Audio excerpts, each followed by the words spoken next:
Last winter, I took a trip to visit some college friends. The drive was a grueling 18 hours, so I split it into two sections, stopping at an Airbnb for the night.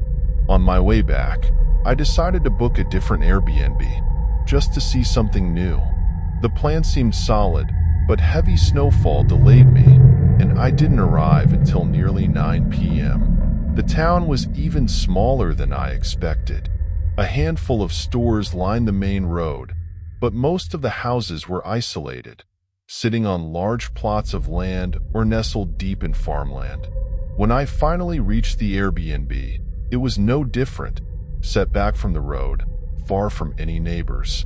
The exterior was oddly modern compared to the other homes in the area, blending rustic cabin elements with sleek, updated touches.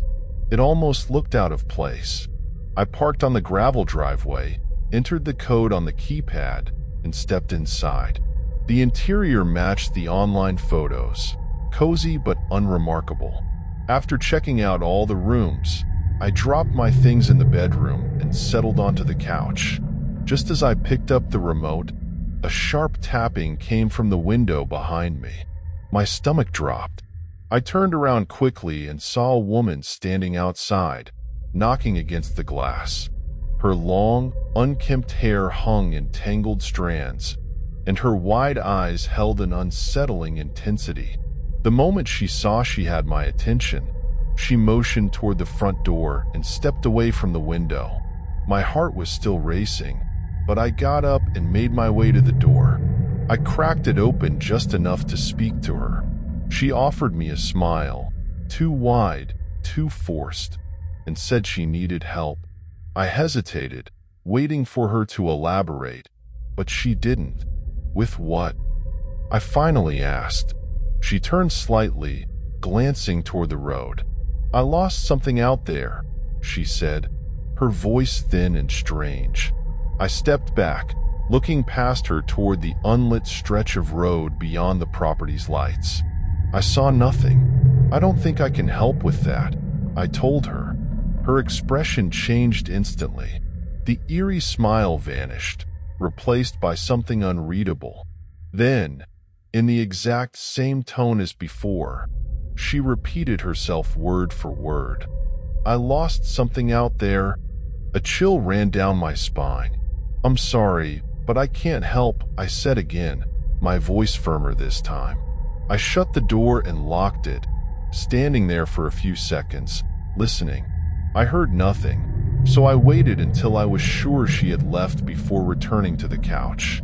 Something about the encounter left me unsettled. I wasn't sure if she was mentally unstable or if something more sinister was at play. Either way, I didn't want to think about it.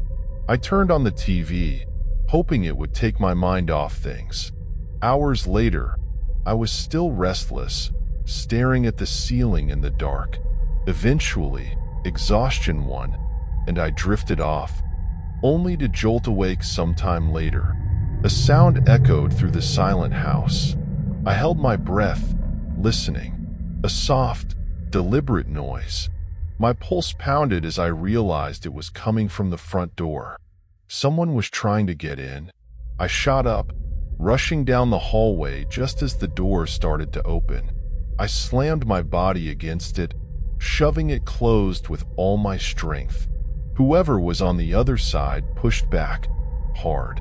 I'm a big guy, but the force against me was powerful, stronger than I expected.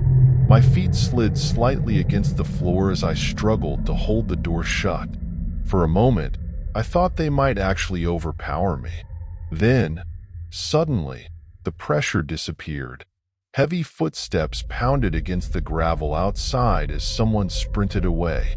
Heart hammering, I bolted to the window, trying to catch a glimpse of who it was. But they were already gone, swallowed by the darkness. I didn't hesitate. I grabbed my bags, ran to my car, and peeled out of the driveway, my breath coming in short gasps. I didn't stop driving until I was hours away. I never called the police. What could they have done? A stranger knocking on a door in a small town wasn't exactly a crime. But I'm sure of one thing. Whoever was out there wasn't alone. The woman from earlier had to be involved. And if I had stepped outside to help her, I might not have made it back at all. Story 2. Back in 2013, when I was 22 years old, I decided to sell an old computer that I no longer used. It wasn't good enough to take to a shop, but I thought someone else might find some use for it. At the time, the only place I knew for selling used items was Craigslist. I had never heard anything bad about the site, so I didn't think twice before creating the listing. Just a day later, I received an email from an interested buyer named Cameron, who was willing to pay the asking price as long as the computer worked as described. I assured him he could test it before completing the purchase, and we arranged to meet the next morning. He said he would send me an email when he was on his way. The next day, I woke up early and waited. He was supposed to arrive at 11 a.m., but the email confirming his departure never came. By 11:15, with no updates, I decided to open the blinds and watch TV while keeping an eye on the street. Time passed and nothing happened. Then, around 11:45, out of the corner of my eye, I saw a car slowly approaching my house. It stopped at the curb, engine running. Thinking it was Cameron, I paused the TV and waited for him to get out, but he never did. Minutes passed, and then the car suddenly pulled away and drove off. I walked to the window, trying to make sense of what had just happened. Was that Cameron? Or just someone who had stopped there by coincidence? I closed the blinds and sent an email asking if he was still coming, but I never got a response. After another hour of waiting, I gave up and went on with my day. Night fell, I had dinner, and I went to bed early, around 9 p.m., since I had work the next day. I fell asleep quickly but woke up a few hours later. I looked at the clock, 11 p.m., just 2 hours of sleep. I closed my eyes again, but then I heard a faint thumping sound that made me open them once more. I lay still, waiting to hear it again and trying to figure out what it was. Then, there it was again, slightly louder. It sounded like it was coming from downstairs. The noise was strange, not something I had heard inside the house before. Concerned, I got up and walked to the hallway. As I approached the stairs, the sounds repeated, growing louder. I stepped cautiously downstairs, my heart pounding. Moving through the kitchen, I neared the back hallway, and as I turned the corner, a loud thud echoed through the house. This time, it was sharp and direct. The sound had come from the window at the end of the hall. My eyes adjusted to the dim light, and that's when I saw it, a shadow. Someone was standing outside. My heart raced. Before I could react, another heavy bang shook the window, making me instinctively step back. The figure moved closer, pressing their face against the glass. Their eyes locked onto mine. It lasted only a second, but it felt like an eternity. My body froze in sheer terror. Then, suddenly, the figure backed away and sprinted into the darkness. I snapped out of my shock and ran to call the police. By the time they arrived, the person was long gone. Although it seemed obvious that it was Cameron, there was no solid proof. The only evidence was the attempted break-in. The bolts on the window were marked, as if someone had tried to pry them loose from the outside. I never found out who it was or what they really wanted. But from that day on, I never used Craigslist again. Story 3. At 26 years old, I finally achieved something I had been longing for: buying my own home. After nearly 8 years of living with roommates, I was eager for solitude. The house I purchased was 2 hours away from my old place, in a much smaller town with fewer buildings and more open spaces. The neighborhoods weren't packed tightly together. Instead, they were spread apart, separated by fields and patches of forest. My home was no exception, modest and on the more affordable side, nestled deep in the woods, a few miles away from the town center. On the day I moved in, I hadn't met anyone yet. Not my neighbors, not even any townspeople. With dense trees surrounding the property and no visible houses nearby, it really felt like I had stepped into complete isolation. The thought wasn't necessarily eerie, but it was a bit unsettling. Wanting to get everything done quickly, I wasted no time unloading my things from the rental van. Rather than sorting them right away, I placed most of my belongings in the living room, hoping to organize later. Hours passed, and as I was finishing up, the sun began to set.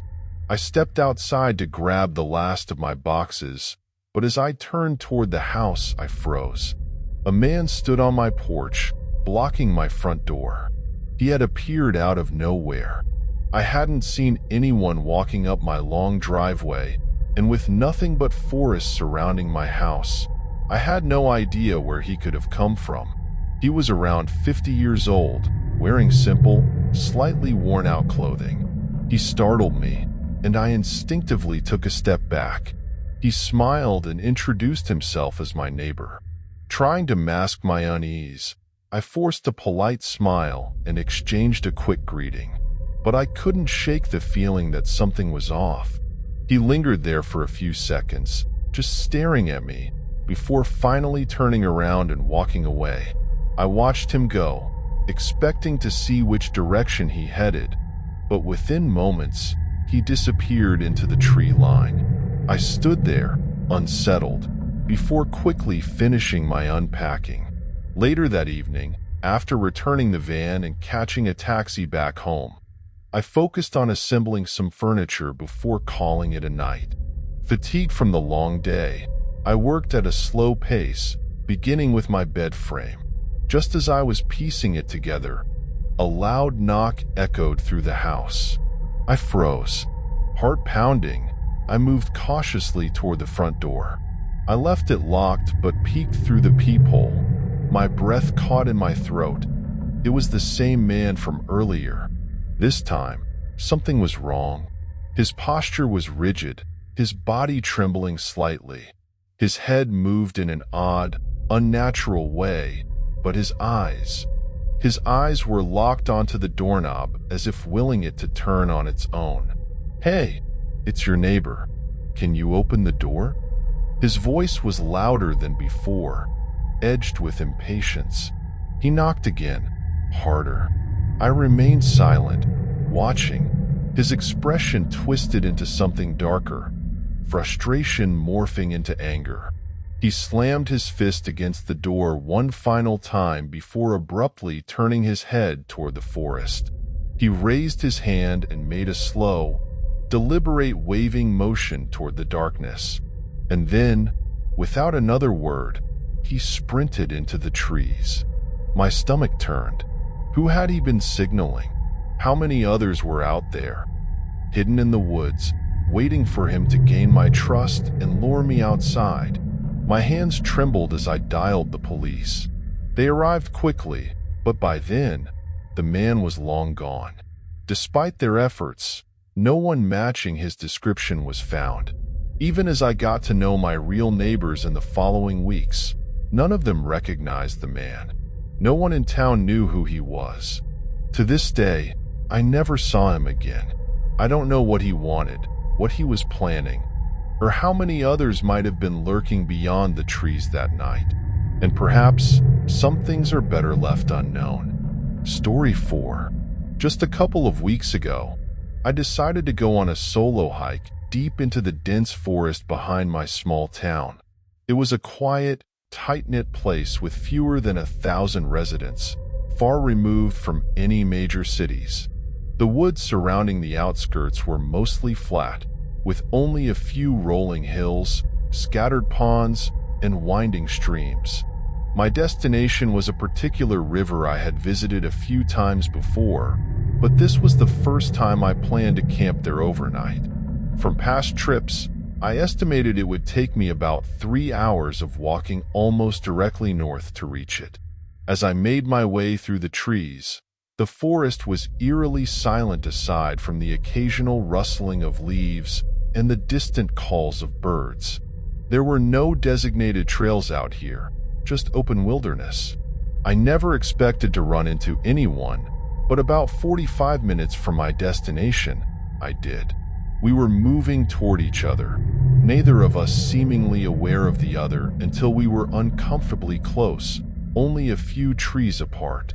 I froze, surprised and slightly uneasy. The man in front of me looked just as startled. His expression shifted into a tense, almost forced smile before he quickly turned and veered off to the side without a word. Instinctively, I continued forward, pretending not to care, but after a few steps, I glanced back. The man was no longer walking. He was running. A strange feeling settled in my chest, like a warning bell sounding in the back of my mind. Why had he reacted like that? This forest was massive, and the odds of randomly encountering another person in such a remote spot were already low. But for him to take off like that, it didn't sit right with me. Still, I shook off the unease and pressed on toward the river. When I arrived, I picked the flattest patch of ground I could find and set up my tent. It wasn't a designated campsite, just a clearing near the water. As the sun dipped below the horizon, I built a fire with nearby sticks and branches, ensuring it would last a few hours. My plan was to stay up stargazing. Away from the lights of town, I could usually get a spectacular view of the Milky Way, something I never wanted to miss. Time passed, the fire crackled, and I sat back, enjoying the peaceful solitude.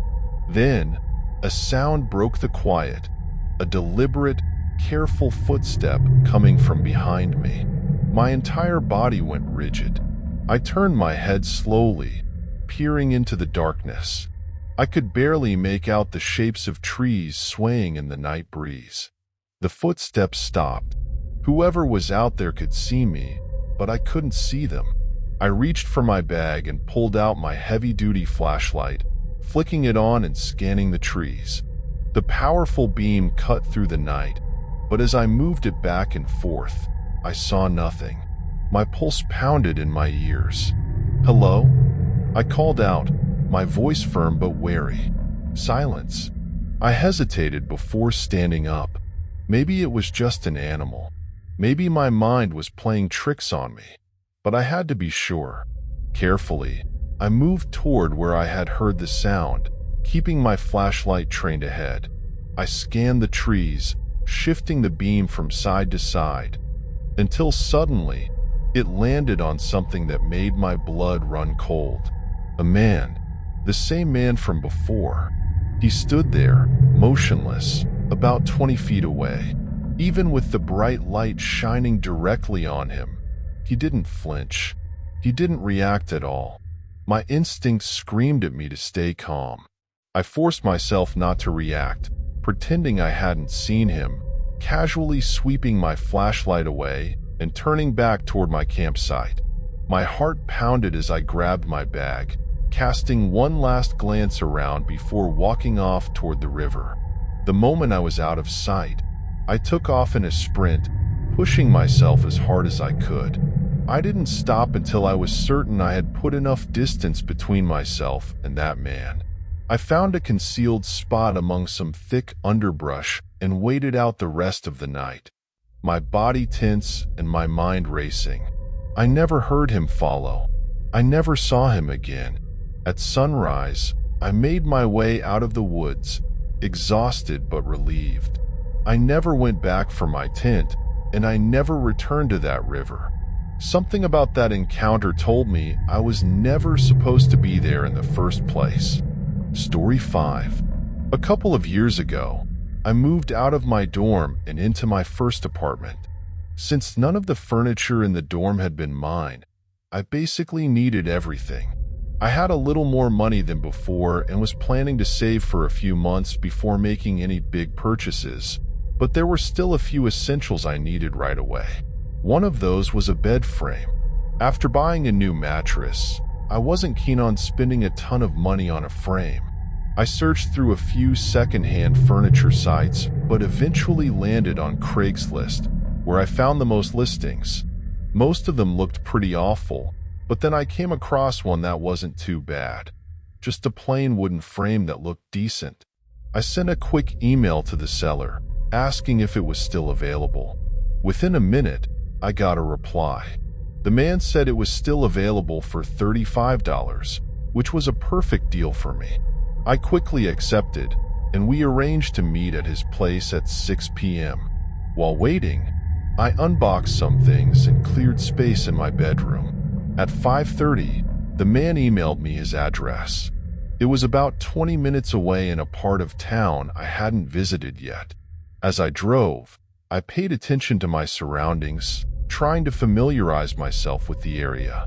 About halfway there, the townscape suddenly faded, giving way to a much less populated stretch with scattered buildings and large, empty lots. It wasn't quite what I expected. When I finally reached his neighborhood, I felt a little better. It wasn't completely isolated, and the houses, while a bit run down, were fairly close together. I pulled into the driveway of the address he provided. The front door was open, and the lights were on. I hesitated for a moment before getting out and ringing the doorbell. The man answered almost immediately. He was tall, heavy-set, and dressed in a hat and jacket. He didn't look particularly threatening, but something about him felt off.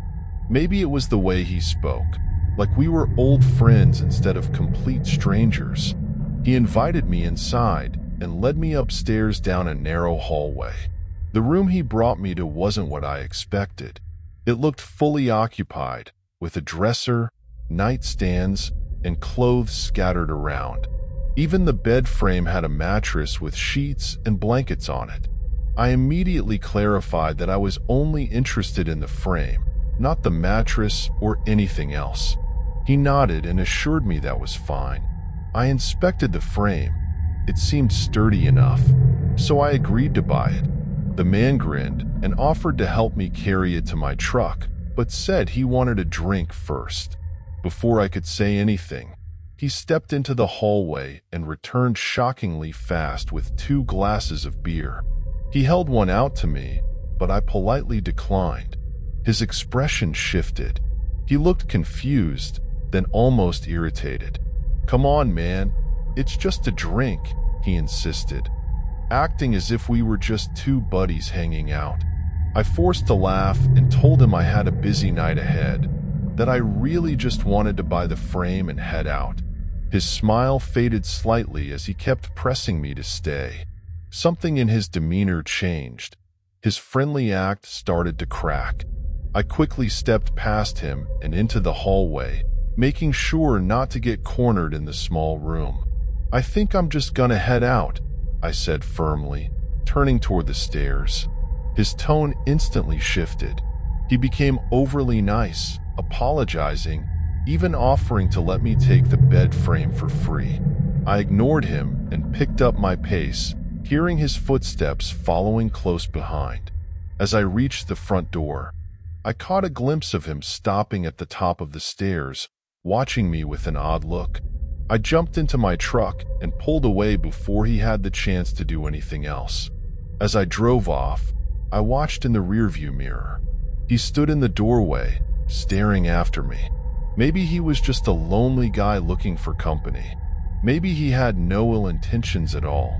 But the whole situation didn't sit right with me. That night, I checked the Craigslist listing again. It was gone, and now that I thought about it, the frame in the photos had been bare. No mattress, no blankets, nothing. Yet when I arrived, the room was clearly in use by someone. The whole thing still gives me chills. Whatever that man was up to, I wanted no part of it. Story 6. I work at a gas station in the center of town. My shifts aren't always the same, but I usually find myself working overnights and early mornings. After a year on the job, I didn't have many complaints. It was a simple, mid-paying job that required me to stand at the register for 8 hours, occasionally chatting with customers. One night, I was scheduled for an overnight shift from 10 p.m. to 6 a.m. It was raining steadily, so I expected it to be a quiet night. The first few hours were slow, with only a handful of customers coming in to pay for gas. By around 12:30 a.m., the station was dead, no one inside and barely any cars at the pumps. Bored, I decided to step from behind the counter and organize the shelves. As I was restocking, I noticed headlights through the front windows. A car had pulled into the pump, but I didn't pay it much attention. Just another late-night customer, I assumed. About 10 minutes passed before I unconsciously glanced outside. The car was still there, but the driver, who had been standing next to the vehicle, quickly shifted away when he saw me looking. A weird feeling crept over me. Why had he been there for so long? I stepped back behind the counter and checked again a moment later. The man got into his car, struggled to start it a few times, then sped off in a hurry. Something felt off. I pulled up the recent pump transactions and confirmed my suspicions. The pump he had been standing at hadn't been used in hours. He wasn't getting gas. He was just watching me. More cars came and went, but nothing else strange happened for a while. Around 3 a.m., the station was quiet again when I heard something outside. Despite the rain, I picked up on a rhythmic shuffling, footsteps moving along the side of the building, heading toward the back. I tried to look out but had no clear view, and I didn't see any cars in the lot. My heart started to race. I hurried to the back door, a heavy metal door with no windows, and pressed my ear against it. The footsteps grew louder until they stopped, right on the other side. My eyes locked onto the handle as it turned slowly. It caught against the lock. Silence. A full minute passed before I heard a low, frustrated grunt, followed by a sharp, scraping sound against the door. Then, footsteps again, this time retreating. I ran back to the front, hoping to catch sight of whoever it was, but I saw no one. Wasting no time, I picked up the store phone and dialed 911. I didn't know exactly what was going on, but someone trying to break in through the back door at this hour couldn't mean anything good.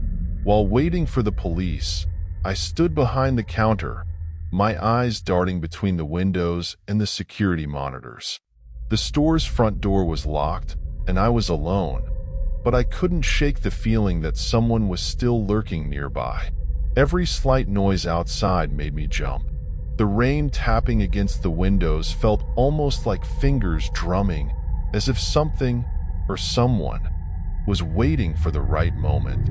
After what felt like an eternity, flashing red and blue lights lit up the parking lot, and the police arrived. They searched the area and found an abandoned car less than a quarter-mile down the road. It was the same car from earlier, the one belonging to the man who had been watching me. It had run out of gas, and the plates didn't match. After running the plates, the officers discovered that the car had been reported stolen 2 states away. The final eerie detail? The back door of the gas station had a deep scratch across it, likely from a knife or some other sharp object. One of the officers looked at me and asked if I had seen the man up close. I described what little I could, the way he had tried to avoid my gaze, the strange way he stood at the pump for 10 minutes without ever fueling his car. The officer exchanged glances with his partner before telling me something that made my stomach drop. There's been reports of a man matching this description breaking into small businesses after hours, usually places with just one employee working. You're lucky the door was locked. Realizing how close I came to something potentially dangerous, I felt incredibly lucky. Whoever that man was, he was already on the run. And whatever he had planned, I had no doubt that it wasn't good. I finished my shift with my nerves still on edge, counting down the minutes until sunrise. The next night, I made sure to double-check the locks before my shift even started. And every time a car pulled up, I couldn't help but glance over, wondering if I'd ever see that man again. Story 7. Working late at the office never really bothered me. Our company occupies a 2-story commercial building, and sometimes, to meet deadlines, we need to extend our work hours. That week, I had missed 2 days due to a severe flu, and my project was behind schedule. To make up for lost time, I decided to stay until around 2 a.m. for a few nights. Normally, it wasn't unusual to have colleagues around at that hour, but that night, I was completely alone. Sitting at my desk in the center of the room filled with workstations, my eyes started to feel heavy. After resisting sleep for a while, I got up and went to the break room to make some coffee. As the hot liquid slowly filled my mug, a loud and sudden thud echoed through the building, coming from downstairs. It was a single, sharp noise, loud enough to fully wake me up. I hesitated for a moment at the break room doorway, looking toward the stairs. Something might have fallen in one of the ground floor offices, maybe a poorly placed piece of furniture. I decided to ignore it and went back to my desk. For an hour, I worked without interruption, trying to shake off the drowsiness. The coffee, however, wasn't helping as much as I had hoped. It was inevitable. At some point, I dozed off over my keyboard. When I woke up, I felt slightly disoriented, an odd discomfort creeping over me. My eyes took a few seconds to adjust, and then I noticed a repetitive, faint sound. A beep, something electronic, going off at regular intervals of 4 to 5 seconds. I checked the clock on my computer, almost 2 a.m. I knew it was time to go home. I gathered my things and headed toward the hallway, intending to check the sound on my way out. But as I descended the staircase, a chill ran down my spine. The beeping sounded different now, louder, carrying something unsettling. Reaching the ground floor, I spotted the long reception area dimly lit by a few security lights. My eyes quickly caught something unusual, a metal rod lying on the floor, right in front of the entrance door, which was open. My stomach dropped. The door was supposed to be locked. The persistent beeping finally made sense. It was the security alarm, and at that moment, I realized I wasn't alone. Without a second thought, I turned on my heels and sprinted down the hallway in the opposite direction, exiting through the back door. Already inside my car, I called the police. The wait for the officers felt endless, and my mind kept hammering the question: who had broken in? And worse, were they still inside? When the police arrived and searched the building, they found no one. However, what we discovered next was far more terrifying than I could have imagined. Reviewing the security footage, we saw exactly what had happened that night. At 11 p.m., a man approached the entrance door and, with a single blow from a tool, shattered the lock, the noise I had heard while making coffee. He then entered silently, walking around the ground floor before heading up to the second level. The most chilling part was seeing him step into the office where I was working. He stood there, just a few feet behind me, watching silently as I worked, completely unaware of his presence.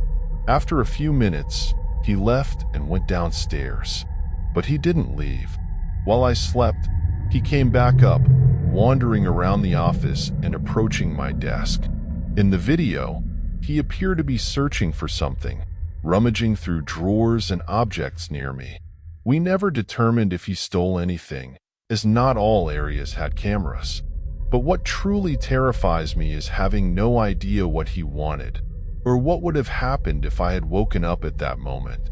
Since that night, I have never stayed at the office alone after hours.